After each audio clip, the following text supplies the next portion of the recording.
You lose, you have to look at it, and if you've made a mistake or you've got things wrong, then you have to analyse it and do better. That's part of our job. That's part of the process. And if we've got that wrong, then I have to take responsibility for that, and we have to do better. I think I'd rather look at it from that perspective. Like I said earlier, I think you have to congratulate Brighton as well. They did what they did well.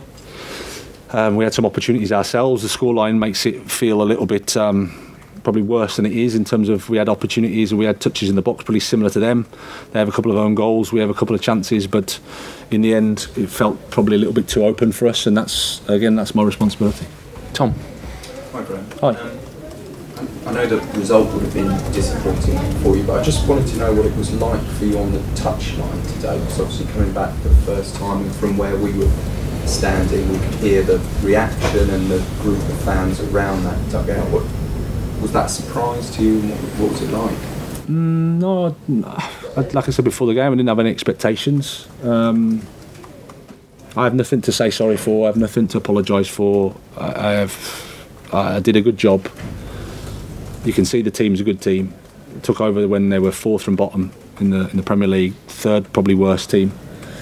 There's a lot of money being raised in terms of player sales, and there's a lot of good players on the pitch. So I hope, for their sake, that the next managers do as good a job, and that's brilliant for them. Adam. Hi, Graham. Hi. What's the issue with Kepler, and is that anything sort of majorly concerning? Well, he felt it's like his foot, bottom of his foot. So I don't know. It's too early yet. Obviously, he was too bad to carry on. So it's disappointing for him, because obviously he's in a really good moment. Do you plan to use Mendy anyway, maybe in midweek? No, we hadn't thought about it, to be honest. It was just full focus was on this game. But obviously, if he's injured, then it gives Mendy a chance. Jacob. Graham, you've been using Sterling and Christian Pulisic in the last week as wing backs. Went well on Tuesday against Salzburg. Did you think maybe it was a little bit of a risk to come here and use them there again? Did you feel that somebody had to be taken out of that environment at half time? Yeah, the responsibility for them two wasn't to defend against their wing backs, but I understand whenever you do something and it doesn't work, you look a bit of a fool. So that's how it is. I have to accept that, and I have to deal with that, and I have to do better, and I'll learn, and that's the process. Sam.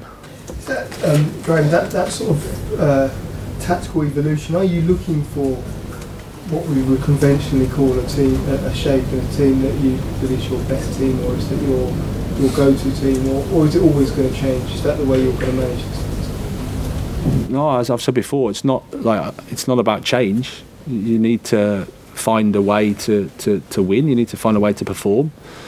We've had a lot of games in October, and an incredible schedule.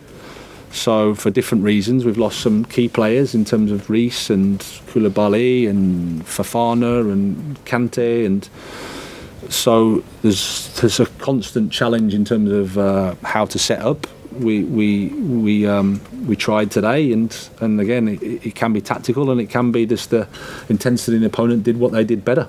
Like I said, I have to analyse the game and look at how we can improve. Okay, we'll do two more, and then we'll do a Mondays. Neil, and then there to finish. I know you weren't manager earlier in the season, but when Chelsea lost at Leeds 3-0, it was the same. It was the same culture, if you like. A team playing with intensity, high tempo, blitzing Chelsea, and scoring early on, and really winning it early on. Is there an issue with teams against teams with high intensity and a blitzing attitude? No, but of course it's the Premier League, so everywhere has difficult. I mean, Brighton are a good side, I know that, and with the crowd and the atmosphere that they created, they put you under pressure. We made a couple of, I think, unforced errors to start everything off a little bit, but that can happen.